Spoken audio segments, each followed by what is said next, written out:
আশা করি তোমরা তোমাদের এই হিস্ট্রি জেনারেল এমডিসি বা MN2 তোমরা পুরো সিলেবাস ভিত্তিক সাজেশন ফলো করেছো বা পুরো সিলেবাসের গুরুত্বপূর্ণ প্রশ্নগুলি তৈরি করে নিয়েছো। তো যারা বিশেষ কোনো কারণে তৈরি করে উঠতে পারোনি তাদের জন্য কিন্তু আজকে ভিডিও। তো প্রথমে দেখে নিই বড় প্রশ্নগুলো।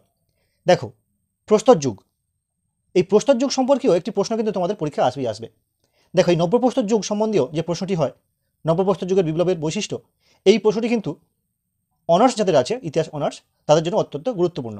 তাই আমি মনে করছি এই প্রশ্নটি যেহেতু অনার্সের জন্য গুরুত্বপূর্ণ, তাই তোমাদের জন্য অর্থাৎ যারা এমডিসি বা মাইনরে রয়েছে তাদের জন্য আমি মনে করছি এই প্রস্তর যুগ সম্বন্ধীয় আরও দুটি প্রশ্ন রয়েছে, অর্থাৎ প্রাচীন প্রস্তর যুগের বৈশিষ্ট্য এবং মধ্যপ্রস্তর যুগের বৈশিষ্ট্য। ওই দুটো প্রশ্ন করলে কিন্তু তোমরা একটি প্রশ্ন কিন্তু কমন পাবে, হয় সেটা 10 নম্বর কিংবা 20 নম্বর। অর্থাৎ একটি প্রশ্ন থাকছে প্রস্তর যুগ সম্বন্ধীয়। তবে এই প্রসঙ্গে বলি, তোমাদের মধ্য থেকে আমার মনে হয় যারা এমডিসি তাদের প্রাচীন প্রস্তর যুগের বৈশিষ্ট্যগুলি আলোচনা করো, এই প্রশ্নটি আসার সম্ভাবনা অনেকটাই। তো এই গেল প্রস্তর যুগ সম্বন্ধীয়। এবার আসা যাক ফুড প্রোডাকশন, তোমাদের আর খাদ্য উৎপাদন বলে যে চ্যাপ্টার রয়েছে, সেখানে দেখো অনার্সের জন্য মানুষের বিকাশ ও বিবর্তনের সংক্ষিপ্ত ইতিহাস লেখো, এটি অত্যন্ত গুরুত্বপূর্ণ।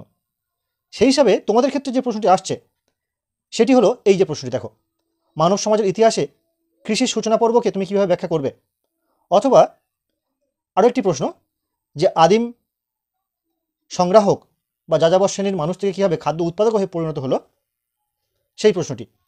অর্থাৎ এই যে প্রশ্নটি, দেখো, প্রাচীন মানব সভ্যতার বিবর্তনে শিকারী খাদ্য সংগ্রাহকের সম্পর্কে বা সংগ্রাহক থেকে কী করে খাদ্য উৎপাদকে পরিণত হলো, এই যে প্রশ্নটি, এটি কিন্তু অত্যন্ত গুরুত্বপূর্ণ। অর্থাৎ প্রথম প্রশ্ন রইল তোমাদের প্রাচীন প্রস্তর যুগ সম্পর্কীয় বা প্রাচীন প্রস্তর যুগের বৈশিষ্ট্য লেখো। দ্বিতীয় প্রশ্ন রইল মানব সভ্যতার বিবর্তনে কীভাবে শিকারী খাদ্য সংগ্রাহক থেকে খাদ্য উৎপাদকে পরিণত হলো। এই গেল 2 নম্বর প্রশ্ন। এবার দেখা যাক 3 নম্বর প্রশ্ন। তোমরা জানো যে অনার্সের যে প্রশ্নগুলি আসে সেগুলো কিন্তু খুব একটা পাশেদের বা এমডিসিতে আসে না। তো আমি মনে করছি এই যে প্রাচীন গ্রিসের পলিশের বৈশিষ্ট্য, এটি কিন্তু অনার্সের জন্য এবছর অত্যন্ত গুরুত্বপূর্ণ। সেই তুলনায় পাশেদের জন্য বলবো তোমরা প্রশ্নটি এমনভাবে করো যে পলিশের বৈশিষ্ট্য এবং পতনের কারণ। পলিশের বৈশিষ্ট্য এবং পতনের কারণ, পলিশ থেকে কিন্তু একটি প্রশ্ন তোমাদের আসবে, সেটা হতে পারে বৈশিষ্ট্য কিংবা পতন। অর্থাৎ তোমরা প্রশ্নটা এইভাবে তৈরি করো, পলিশের পতন ও বৈশিষ্ট্যগুলি লেখো, বা বৈশিষ্ট্য উল্লেখ সহ পতনের কারণগুলি লেখো। এই গেল 3 নম্বর প্রশ্ন। এবার দেখে নেবো 4 নম্বর প্রশ্ন। 4 নম্বর প্রশ্ন হিসাবে আমি এটা রাখছি স্পার্টার সংবিধানের প্রধান বৈশিষ্ট্য। স্পার্টার সংবিধানের প্রধান বৈশিষ্ট্য, এই 4টি প্রশ্ন তোমাদের অবশ্যই করে করতে বললাম।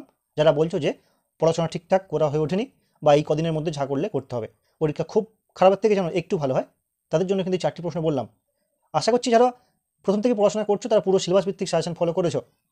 তো যারা একদম পড়াশোনা করতে পারোনি তাদের জন্য বলছি, আমার মনে হচ্ছে যে এমডিসি বা MN2 বা MDC2 যাদের রয়েছে তারা কিন্তু এই 4টি প্রশ্ন অবশ্যই করে তৈরি করো।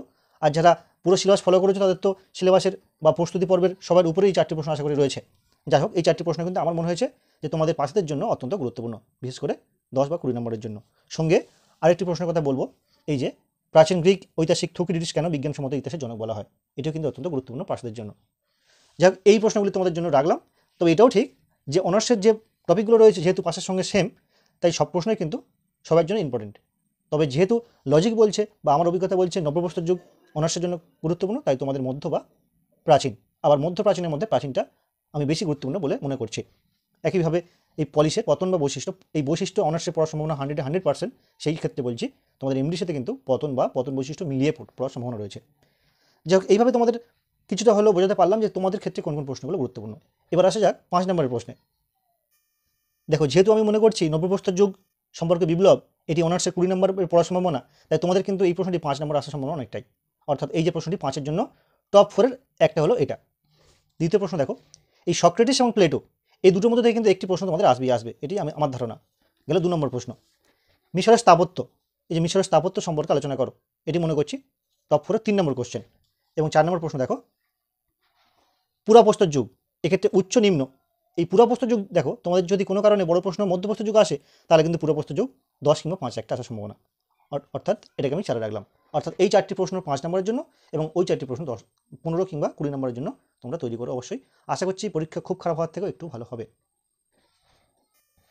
সবশেষে আবারও বলছি, এটা কিন্তু তাদের জন্যই যারা কিন্তু কোনোভাবে পড়াশোনা করে উঠতে পারোনি তাদের জন্য কিন্তু এই সাজেশনটি।